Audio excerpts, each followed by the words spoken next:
వంట రాని వాళ్ళు కూడా ఈ కర్రీ చాలా ఈజీగా చేసేయచ్చండి. పిల్లలకు కూడా చాలా హెల్దీ.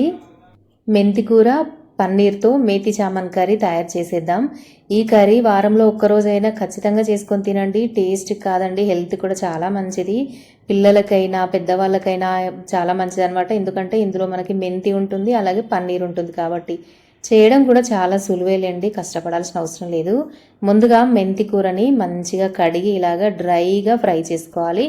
అంటే ఆయిల్ ఏమీ వేయకుండా ఇలాగా మంచిగా ఫ్రై చేసుకోవాలి. నీళ్ళన్నీ ఎగిరే వరకు ఫ్రై అయిన తర్వాత ఒక మిక్సీ జార్లోకి తీసుకొని మెత్తగా మిక్సీ పట్టుకోవాలి. వీడియోలో చూపిస్తున్న విధంగా ఇలాగా మిక్సీ పట్టుకుంటే సరిపోతుంది. మరీ పేస్ట్ లాగా కాకుండా ఇలాగ కొంచెం గరుకుగా అలా మిక్సీ పట్టేసుకొని పక్కన పెట్టేయండి. ఆ తర్వాత ఇప్పుడు అదే ప్యాన్లో కొద్దిగా ఆయిల్ వేసుకోండి. నేనైతే ఒక 2-3 స్పూన్లు మాత్రమే ఆయిల్ వేసా.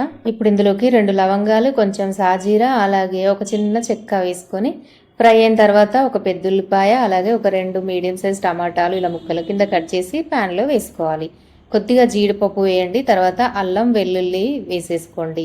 వేసి అంతా ఒకసారి బాగా ఫ్రై చేసుకోండి, మంచిగా కలిసేలాగా. కొద్దిగా ఒక 2-3 నిమిషాలు ఇలాగా ఉడికించుకుంటే సరిపోతుంది. ముక్క సాఫ్ట్గా మెత్తగా ఉడికిపోతుంది. ఆ తర్వాత ఇందులో కొద్దిగా పసుపు వేసుకోవాలి.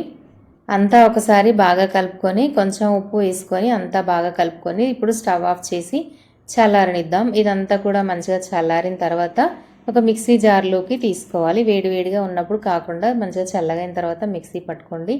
మనకి ఆ పేస్ట్ కూడా మంచిగా క్రీమీ టెక్స్చర్తో రెడీ అయిపోతుంది అనమాట. మనం చేసే ఈ మేతి చామన్ కర్రీ కూడా చాలా క్రీమీగా ఉంటుంది. టేస్ట్ కూడా చాలా బాగుంటుందండి. వంట రాని వాళ్ళు కూడా చాలా ఈజీగా చేసేయచ్చు.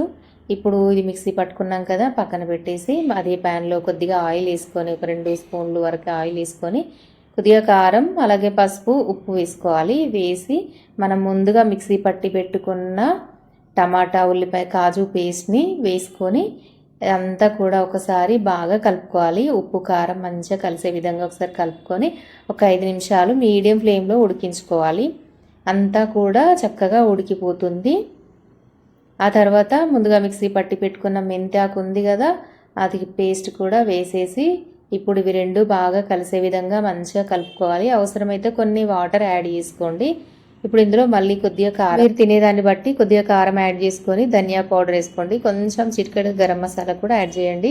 తర్వాత మూత పెట్టేసి ఒక్క 2 నిమిషాలు అలా ఉడికించుకుంటే చక్కగా ఆయిల్ పైన తేలుతూ మంచిగా కుక్ అయిపోతుందండి. పచ్చివాసన అంతా కూడా పోతుంది. చక్కగా రెండు చాలా బాగా కుక్ అయిపోయి టేస్ట్, స్మెల్ చాలా చాలా బాగుంటుంది. ఆ తర్వాత ఇందులో చిన్నగా కట్ చేసుకున్న పన్నీర్ ముక్కలు వేసుకోండి. తర్వాత కొద్దిగా పన్నీర్ని తురిమి కూడా వేసుకోండి.